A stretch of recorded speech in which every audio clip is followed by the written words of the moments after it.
What's up, guys? Welcome back to Strength 101, the podcast where we break down fitness and nutrition into its simplest form so that you can get the results that you want. I'm back. It's Nick, and today I got something a little bit different for you. We are coming up on one of my favorite programs that we run at our gym, and that is the Hercules Program. It is a massive strength builder. People make some incredible jumps in strength on this program. It features a lot of our biggest lifts. It's very much a pure strength, and you would almost even consider it a power program because of the amount of reps we get down to. But I'm going to break the whole program down for you. I love this program so much because it incorporates things that I've learned over the course of the last 10, 15 years, kind of all compiled into one thing. And I'm going to go through with you where I learned these things and where these concepts came from, and how they affect our ability to get stronger. But before we get into that, I want to give a quick shout out to one of our coaches. She's no longer coaching with us because she's off at college, but over the weekend, I went and saw Ella S. Actually, I'll use her full name because she's on the interwebs. Ella Shepard. She was a phenomenal coach for us, but she's playing rugby right now for Mankato, and I went and watched her. And if you guys want to go find her, any of her rugby stuff or her lifting stuff, you can find her at Ella, E-L-L-A, but it's 3 A's. So Ella with 3 A's. And then lifts with 3 S's. So 3 A's, 3 S's. If you can figure that out, you can find her and give her a shout out and say Nick sent you. But she played rugby, and it is, I kind of would correlate it to, I love watching old Randy Moss high school footage because he's just murking people all over the field. He's just head and shoulders above them talent-wise. And that's how it was watching her at this women's rugby tournament. They played 3 different matches, and she was just crushing people. They actually, in their last game, they're so damn good that they were trying to spread the ball around to other people because if they just gave it to her, man, they were scoring every single time. It's just really fun to watch people truck other people on a field. So, Ella, you are a freaking beast. We miss you at the gym, but we love seeing you out on the rugby pitch. I think it's called the pitch. And so yeah, that's our shout out for the day. But let's get into the Hercules Program. So the Hercules Program was something that I wrote 3 years ago. Around 3 years ago. It was sometime in the last 3 years, and we've run it. This will be our 3rd time. So we ran it in 2023 for the first time, and that's when we found out that it was a massive strength builder. People made insane progress on it. It does beat you up, but we made insane progress, and so we're like, we got to bring that back. So I made some tweaks to it. We brought it back in 2024, and then now I'm making some more tweaks to it, and we're bringing it back for 2025, and we're going to start that. I think by the time you guys get this podcast, it'll probably come out on a Thursday, and we're going to start it the following Monday. And so any members that are listening to this, get psyched because Hercules is coming. We're going to get freaking badass at all of our biggest lifts. So the original Hercules program was built to be a massive strength driver in our main lifts. And so taking our biggest lifts, meaning the lifts that we can load the heaviest weight on, and kind of doing them all in one program, but then we have to balance how much of a beat up that is. The upper body stuff is, I would say, the thing that people get most psyched about on this program, because in the previous program, we ran it as a bench press and pull-up program, and people love it when their bench press gets better, and they love getting close or achieving their first pull-up, especially bodyweight pull-up. Most of the women in our gym is one of their goals to eventually do a bodyweight pull-up, and this program got us closest to it, and that's because of the way we built it. That's because of some of these concepts that I'm going to talk about today. So in the Hercules 24 program, it was bench press, it was pull-ups, and then our lower body work is sumo deadlifts, front rack squat, and double kettlebell power clean. And we're keeping that format, but now we're on such an overhead press shoulder cycle right now that I wanted to try out Hercules with overhead press instead of bench press. And so that's going to be the big difference for the 2025 version. And so let's dig into what this program is and where I got these concepts from and how they combine to make people way stronger. We run our programs on a 3-day format, meaning that we train Monday, Wednesday, and Friday. It's a 3-day-a-week program. And most of our programs, you're going to see that we do different workouts Monday, Wednesday, and Friday, but the same workout Monday to Monday, or at least a similar version. Maybe we adjust the sets, adjust the reps. And it's going to be a little bit like that on this program with some changes. So one of the first things to talk about, so this is a very strict program. If we're talking about what the stimulus is, we're going low rep. We're trying to push heavy weights, trying to take decent amounts of rest time so that we can chase high performance on every single set. And that's really what makes you stronger. You want to make sure that you're lifting heavy weights with extremely good technique, taking enough rest time so you can repeat high performance. And that's how you train yourself neurologically to learn the skill, but you also take that rest time so that you can recover and pick up the heaviest weights again, so you get the most strain on the muscles so that you challenge yourself to make the most strength progress. That's exactly what this program does. So as a broad overview for the program, there's basically 2 main lifts. That's the big chunk of work every single day. And then we have a little bit of pump work, accessory work at the end. So we're going to talk mostly about the main lifts and how I structured this. Now, in the first 2 weeks of the program, we hit a traditional 5x5. So that's 5 sets of 5 reps on the main lifts, and we do them in a straight set fashion, meaning that if I'm doing my double kettlebell strict press on Monday, I'm going to hit 5 reps and then I'm going to rest. Then I'm going to hit 5 reps and I'm going to rest. And until I do 5 sets, I'm going to take enough rest time that we can lift heavy on every single one. Then I'm going to go over to the other side of the room and I'm going to do the same thing with my sumo deadlift. And that's the way it is throughout. Now, in the second 2 weeks of the program, we go down to 8 sets of 3 reps, and that is a lot of sets. But when it's 3 reps, it doesn't take very long to accomplish a set, but you get to push some really heavy weights, and you get so much practice when it's 8 sets that the skill acquisition is insane and the strength progress is insane. And so let's talk about how we're going to do this. So if I look at the program on an overall, like I said, first 2 weeks are a traditional 5x5, second 2 weeks are an 8x3. Now let's talk about our upper body lifts. Like I said, we're going to be doing overhead press variations, and we're going to be doing pull-ups. And those are 2 things that people love getting better at. The way that we format this is I'm actually using an A-B format in this program. So that means that on day 1, we're hitting a press variation. On day 2, we're hitting a pull-up variation. On day 3, we're back to press. And then week 2, day 1, we're back to a pull-up variation. So it goes press, pull-up, press, pull-up, press, pull-up, all the way through the program. On the lower body, we go to keeping it a different lift on every single day of that week. So on day 1 of week 1, we hit sumo deadlift. On day 2 of week 2, we hit a front rack squat. And on day 3, we hit the double kettlebell power clean. And then that just maps to the next week. So Monday, week 2, day 1, it's sumo deadlift again. And then one of the reasons that we do that is because with the really heavy lower body exercises, especially when you're deadlifting and you're squatting and even when you're power cleaning, those have the capacity to beat you up so much, put so much strain on your legs, your hips, your lower back, even your abs, that doing them too frequently can cause injury. And so we're trying to lift as heavy as possible in this program, but it's built in a very specific way so that we don't get too beat up and we don't get injured from doing so much heavy lifting. Let's go back to our upper body work. So I said that we're using an A-B format in this program. And one of the reasons we do that is because we look at the pull-up as a skill. We want skill acquisition in the pull-up. The best way to improve your pull-up is to do low reps on a pull-up where you're aiming for your highest performance. And a highest performance on a pull-up means that I don't necessarily need to do a lot of sets of 8 and 10 on pull-ups because that's a fatigue metric. When we're trying to teach the skill, we need to develop neurologically our ability to recruit as much muscle mass to pull our chest to the damn bar. And if you have never done a single full body weight pull-up, that's the first thing you need to do. And so if you're somebody who's listening to this, you don't come to our gym and you're like, man, I really wish that I could get my first pull-up, it's very important that you start practicing really low reps. And so you're going to see some of the formats that we have in this program. For example, on week 1, on day 2, we have our traditional pull-up. That means overhand grip for us.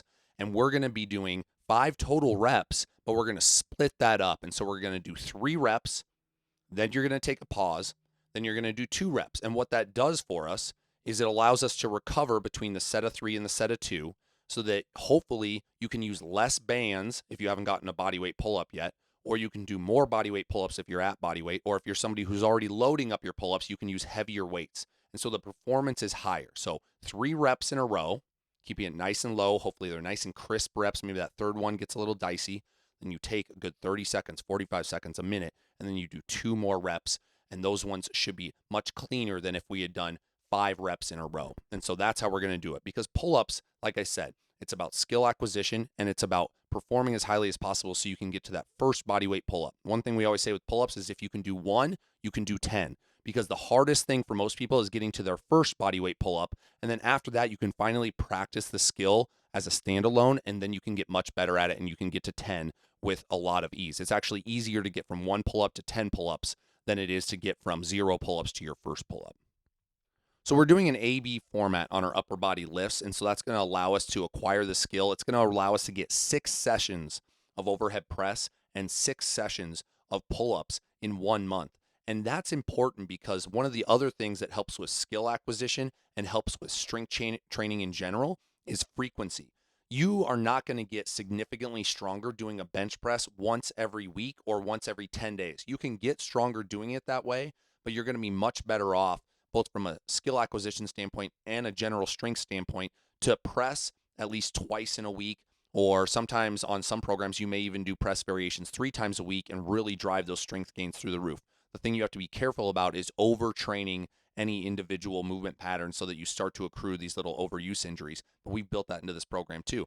So AB format is going to help us get frequency, 6 sessions on both our press and our pull-ups through this Hercules program. But what we did in order to make sure that we don't get too much overuse injury is we put variations in. So it's not just that we're doing a double kettlebell strict press every time we press. If we did that, I would see a lot more injuries. We would get stupid strong at double kettlebell overhead strict press, but we would see injuries start to accrue by the end of the program. And one of our biggest goals is to keep people uninjured. We want to drive strength without injury. And so we changed it up. And so here's what that looks like. On day one, on our, let's say there's 3 press days, spaced out because there's pull-ups in between. Our 3 pressing variations is our first one that we enter into the program with is that double kettlebell overhead strict press. It should be pretty heavy. It's going to be pretty strenuous on the lower back, on the shoulders, on the upper back for sure. And then when we come back to pressing, we're actually going to do an incline bench press. We'll still be able to load really heavily, but it's just a different variation. It's not as strenuous on the lower back because we're seated or on a bench, but we can overload and we can recruit the upper pecs to help out with that drive overhead because that's so important in the strict press. And if you look at people that do a lot of overhead pressing and are phenomenal at it, they do a lot of incline bench press because the pecs do contribute to drawing that arm overhead and to midline. Our third variation is a single arm strict press. And I love the single arm variations on this because it allows you to get a little bit more rotation through your torso, a little bit more rotation through your shoulder. Usually people will have better range of motion in a single arm version than in the double arm version, especially if you're using barbells. And you can just press a little bit heavier weight sometimes. And it's just a really good way to keep the shoulders healthy while still pressing heavy weight. And so through those first 2 weeks, we're going to hit double kettlebell strict press by 5, incline bench press by 5, and then single arm strict press by 5 each arm.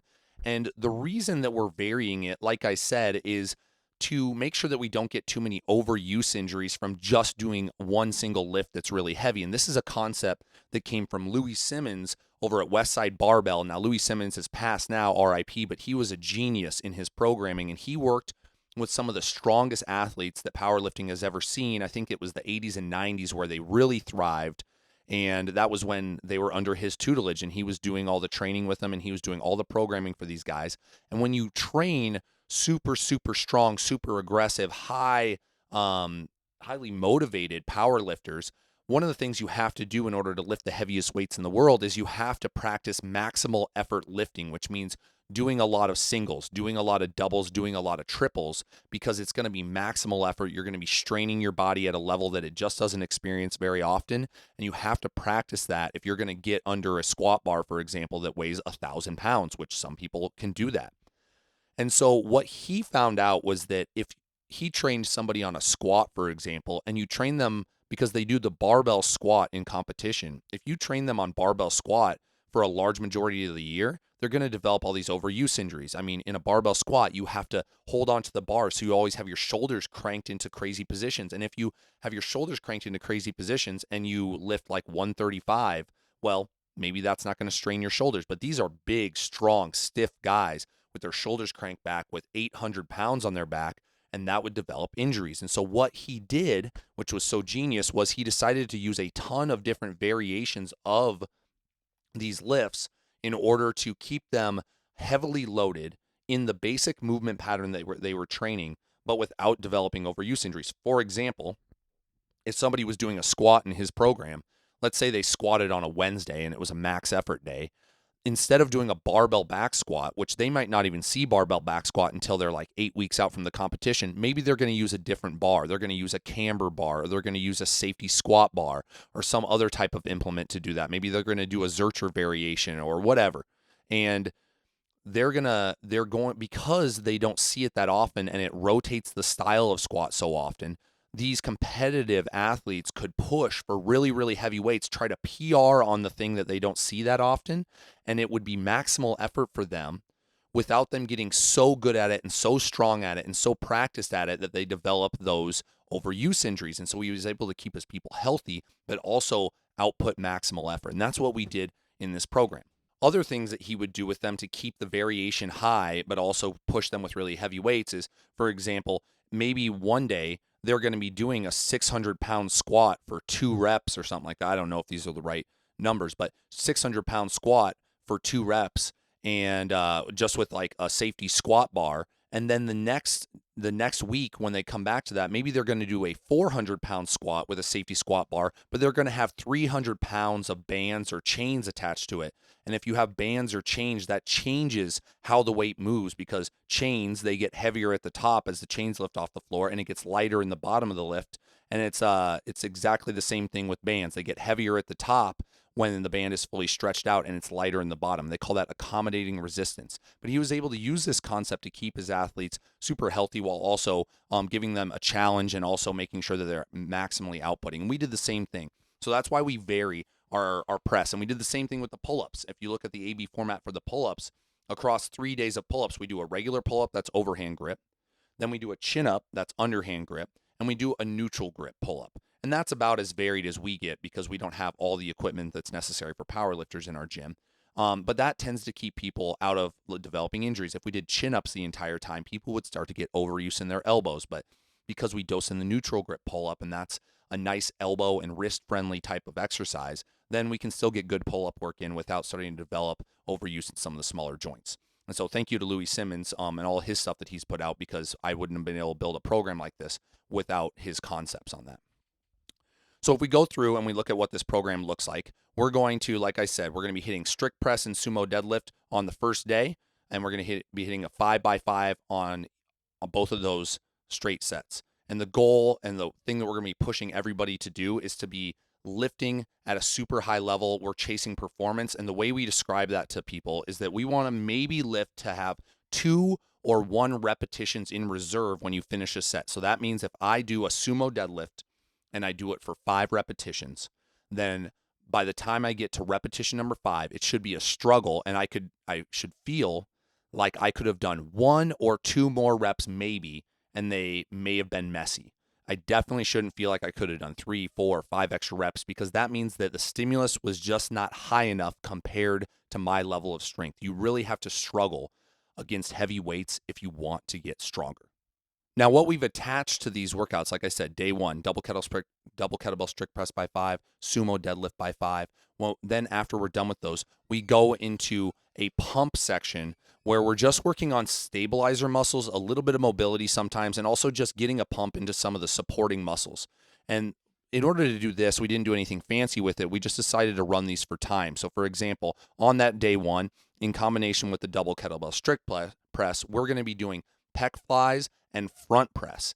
A pec fly, I think everybody knows that. That's going to be where we're laying on the bench and we're letting our arms come out to the side, relatively straight arms, putting a big stretch on the pecs. The front press is something that we do either with a kettlebell or a weight plate, where we stand up straight and we draw the plate into our chest, and then we press it out in front of us where it is parallel to the ground. Our arms are parallel to the ground in this. And then what that's going to do is the pec fly is going to help us open up our pec muscles, which often get super tight and crank our shoulder forward. And then we're also going to pump a bunch of blood into the anterior deltoid and into the upper chest with that front press. It's just a weird, interesting exercise because you're fighting against gravity to keep it up. So it's very upper pec dominant and also shoulder dominant. And I just love that exercise. We can get a bunch of blood into the shoulders and into the pecs without having to press overhead and put our shoulder blades and our shoulder joint through extra stress after we just did really, really heavy strict press.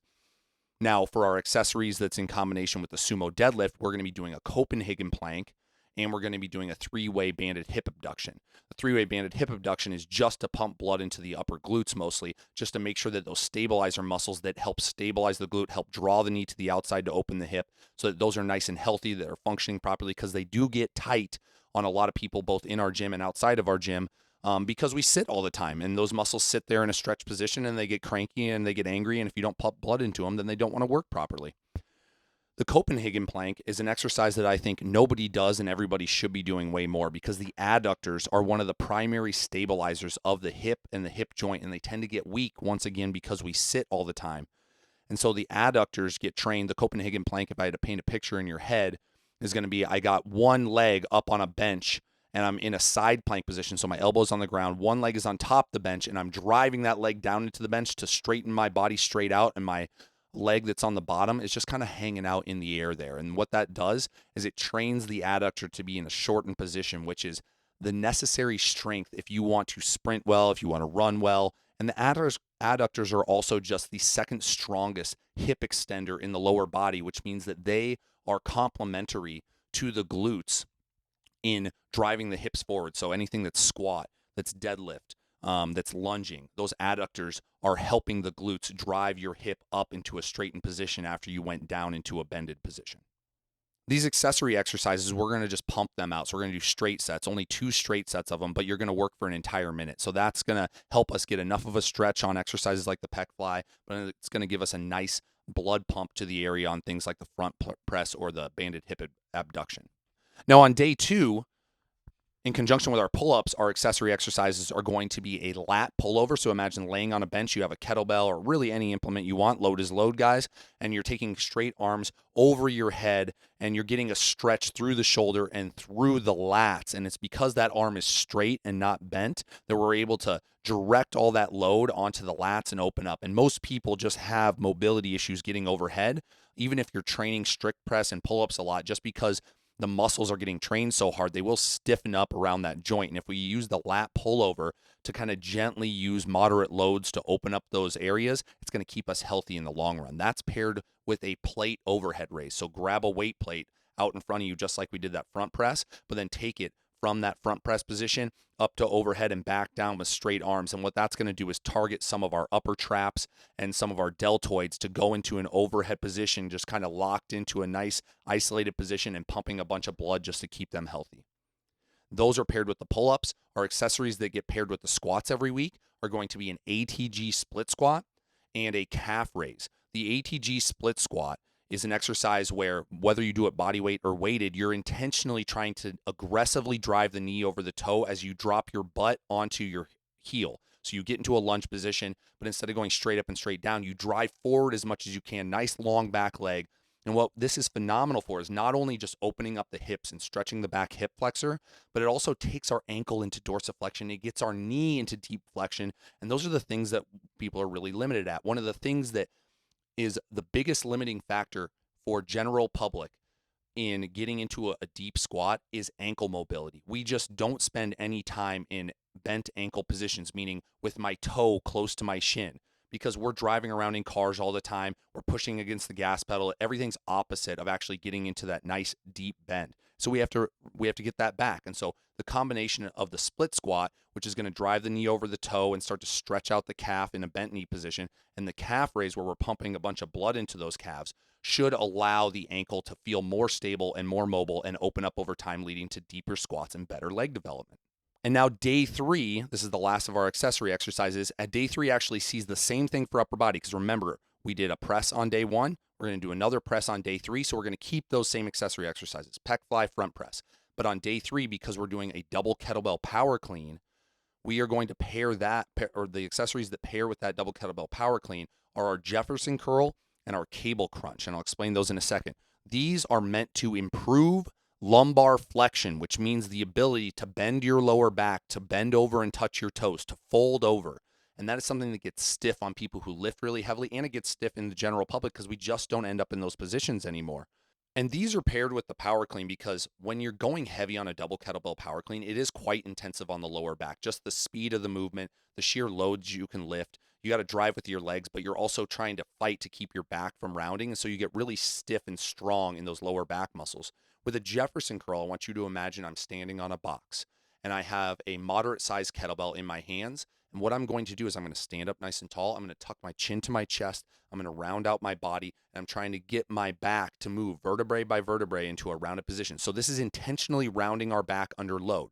Now, moderate load, but still under load, because we just find that stretching, like sitting on the ground and reaching for your toes, isn't opening anybody's back up, especially if they've done any appreciable strength training. So you have to get that under load, let the load stretch it out, open up that lower back. And then what we're going to do is we're going to use this concept of reciprocal inhibition to activate the abs to help that lower back stretch out. And what reciprocal inhibition is the concept that if I took my arm and I did a bicep curl with it, not only is my body signaling for my bicep to shorten, but it's also sending signals to the backside, to the triceps that says, hey, dude, you need to lengthen, otherwise the arm can't bend. So it's actually telling that side to relax while it's telling the other side to contract. So we use that concept to go, all right, we're going to stretch the lower back with the Jefferson curl, but we're going to activate the deep abdominal muscles that are going to help us get into lumbar flexion with a nice heavy cable crunch. And the combination of that is going to allow us not only to gain mobility temporarily for that session, but to keep it because it's strength-based. It's not stretching. You don't want to just stretch your way into mobility because as soon as you put load on it, you didn't develop any strength at length. And you need strength at length if you want functional mobility. So anyways, I'm going to wrap this up, guys. This is a very exciting program. Hopefully you can tell by the tone of my voice. We just see people get crazy close or even achieve their first bodyweight pull-ups on this. We are going to see people get massively strong and also massively big through their shoulders. And then the leg work speaks for itself. If you're deadlifting heavy, squatting heavy, and power cleaning heavy in the same week, you're going to get some serious leg mass on you. One thing I do want to point out as a last thing is that true to my word, I said you need to practice singles and doubles to get really good at pull-ups. In the 8x3 portion of our workout, where it's 8x3 on most things, on the pull-ups, it's actually 2/1/1. And what that means is I'm going to do 2 super clean reps, pause, 30 seconds. Then I'm going to do 1 rep, pause, 30 seconds. Then I'm going to do another rep. And that is what is going to drive you to be able to have the skill set and the top end strength necessary to achieve your first bodyweight pull-up. Now, if you're listening to this and you don't come to our gym, you can find this Hercules program and you can follow along with us on our app. You just got to go to our website or message us on any of our platforms and we'll get you all hooked up. But guys, this Hercules program is going to be freaking insane. It's one of my favorites. We're going to see massive strength increases. It's going to beat us up a little bit, but the best things in life do. And so I hope this was interesting. I hope this was useful. And hopefully you have a good outlook on how to attack these workouts, what to expect from them, and knowing that we have to push heavy weights if we want to get where we want to go from a max strength standpoint. Guys, if you want more information like this, you can always find this podcast right here on Spotify and Apple Podcasts at Strength 101. You can also, that's not at Strength 101. It's just the Strength 101 podcast. You can also find us on Instagram at Strength 101. You can find us on YouTube at Strength 101. And you can find us on the TikTok at Strength 101. If you want to find me personally and see more of my jabbering, then you can find me on Instagram at Nick, Nick, _Byom, BYOM. Guys, that's Strength 101. Peace out.